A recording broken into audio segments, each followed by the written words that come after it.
Hey friends, this is Stephanie with Lady Prepared. I'm so delighted that you are here with me today as we take on a new project. For anyone who's not been to Lady Prepared before, I just want to welcome you, and again, thank you for being here. My channel is a fairly new channel. I think we've been around a total of like 2 months or so. So I'm still getting the hang of everything and learning things that I never thought I'd have to learn, like editing a video. Yeah, so I'm definitely a work in progress here, but I am so delighted to be able to share this video with you today. One of the things that my household has been really working to improve upon is eating healthy. I'm not going to mince words about this. We do believe that there are a lot of toxins and poisons that are being put into our food. You can guess at whatever reason you want to guess at. We do believe that there are pharmaceutical ties that could be involved with that. However, we would like to be able to do that mission of eating healthier without it costing us an arm and a leg. I feel like there's a very big injustice that has happened in our society because eating healthy means spending a lot of money, and that's just not right. In a world that screams about equity, where's the equity in our food? Why does it cost more money to make a healthy salad for your family than it is to go pull into fast food and eat pink slime from the dollar menu? As a third grade teacher, I can tell you that our food directly impacts our youth. Be it school food, be it our nation's food, be it whatever, that is having a huge impact on our kids, not just physically, but emotionally and also behaviorally as well. So before I take on the world, I'll start with my house. A lot of my videos you'll see I'm doing healthier hauls at the Dollar Tree. I'll be starting some healthier hauls from Costco. I also work with a lot of people on emergency preparedness. You know, before it was about the what ifs, but now it's about the when ifs, because something will happen, be it political, be it economical, be it man-made Mother Nature or real Mother Nature. Something could possibly happen, and we don't want to be fearful of those things because that's just part of life, but we want to be prepared for those things, and that's what Lady Prepared is all about. So today we are going to do a little food prepping, and I'm delving into an area where, friends, I have my biggest struggle, and that's with baking. And it's kind of a cheat bake because we're going to be making homemade pizza crusts and turning that into pizzas that are going to go in the freezer. So when my spring break is over this week, I'm going to have some things prepared in the freezer that I can pull out and put in the oven. They're healthy, they're homemade. I know what materials have gone into them. I know what's in there, and I'm going to feel comfortable with us eating it. Because at this point, there's no amount of money that can equate to good health or better health, right? So that's what we're going to be doing today. So let's get ready and get started. Okay, friends, we're going to go ahead and start out with getting 2 cups of warm water. You want it about 105 degrees. One mistake that I've made in the past is I've actually overheated my water, and that prevented the yeast from, living. So I'm going to be really careful about that this time. My water is about 105 degrees, so we're good to go there. Next, we're going to add 2 tablespoons of active dry yeast. Okay, in goes our first packet, and here comes our second packet. And I like to really make sure all of our little yeast buddies are out of that packet and ready to go. Next, we're going to add 2 tablespoons of sugar. Friends, we're really trying to stay away from too much sugar, but sometimes it's just the necessary evil, and it really does help get that yeast going. So I'm going to take that And I'm just gonna give it a little spin here. And now we're gonna let this rest for about 5 minutes or until it gets nice and foamy. So I will bring you back when we are foaming. Okay, friends, I have good news and I have bad news. The bad news is, well, coconut flour does not work for making pizza crust because it looks like this. Let me show you.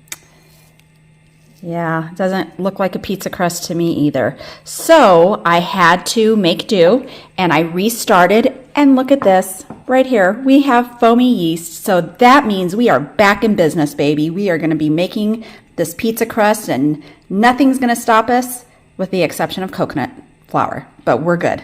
We're done with that. All right, friends, so we're gonna go to the next step right now. Okay, here we are. We are going to add 2 tablespoons of whatever your best oil is you have in the house. I happen to have some avocado oil, so I'm gonna add these 2 tablespoons. And if you don't have avocado oil or olive oil, again, use what you have, friends. You use what you have.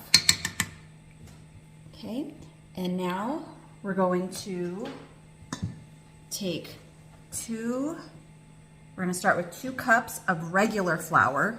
And this is all pre-measured. There's 4 cups total, so I'm not gonna get out my knife and level it off because I know we're gonna be adding most all of this in. We're just gonna do it incrementally. And now we have our 2 tablespoons of sea salt. And I like to put it right on top of that flour so that way it just kind of keeps away from the yeast for as long as possible. And we're gonna seal that in and start blending. Okay, friends, look at this right there. We've got this beautiful ball of dough that's hanging around. So we're gonna go ahead and use a damp tea towel and cover it up. We're gonna go ahead and put it in a warm spot for about 15 minutes or so. Okay, we are all ready now. We have our dough that has not quite doubled in size, but it has definitely risen a bit. So we're gonna take that and turn it out to a floured surface. And I'm gonna proceed to knead our dough for a couple minutes.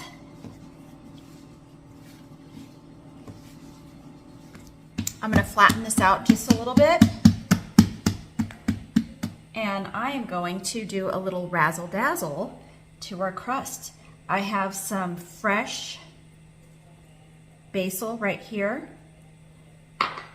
And I have some garlic. And I'm now going to knead this in.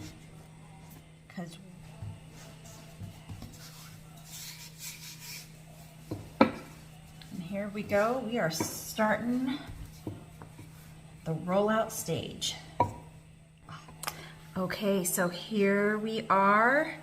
We can see that that crust is built up to that size. So now we're just gonna easily transfer it over to our stone. Okay, here we are. I'm gonna pop this into a 400-degree oven for about 12 minutes. I'll see you then. Okay, friends, here we go. I just pulled it right out of the oven, so it's piping hot. The goal here is to not cook it all the way through, but cook it enough where it maintains its form and it's puffed up just a little bit. Okay, friends, here we go. We can see our 3 pizza crusts are all done, and I've given them time to cool. So the next step is going to be to assemble the pizzas.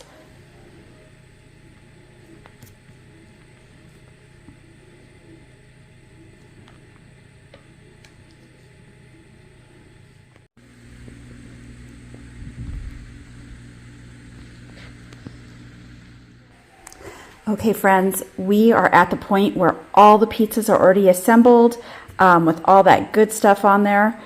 The first step is to wrap it in some saran wrap.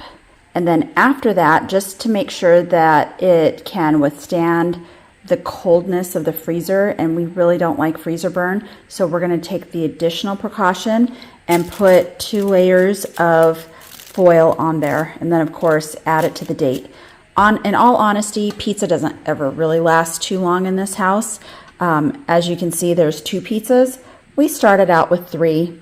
That third one's in the oven right now because Chris is working from home today, and I guess I just can't resist his green eyes asking me to bake it. So we will.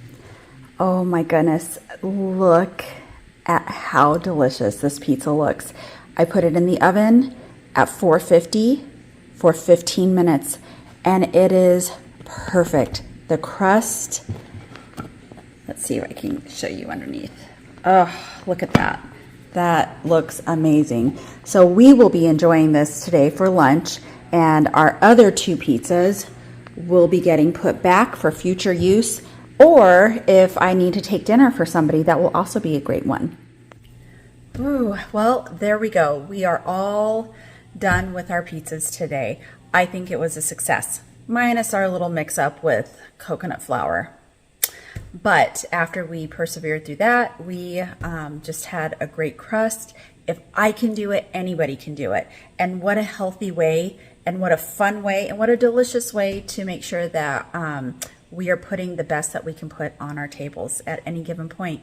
So with that said, I am so excited to have met anyone new who has watched this, and I look forward to seeing you soon. And I hope that you have a very blessed day, not only for yourself, but for everyone else that comes into your circle. I hope you're able to bless them as well. So take care, and I will talk to you all soon. Bye.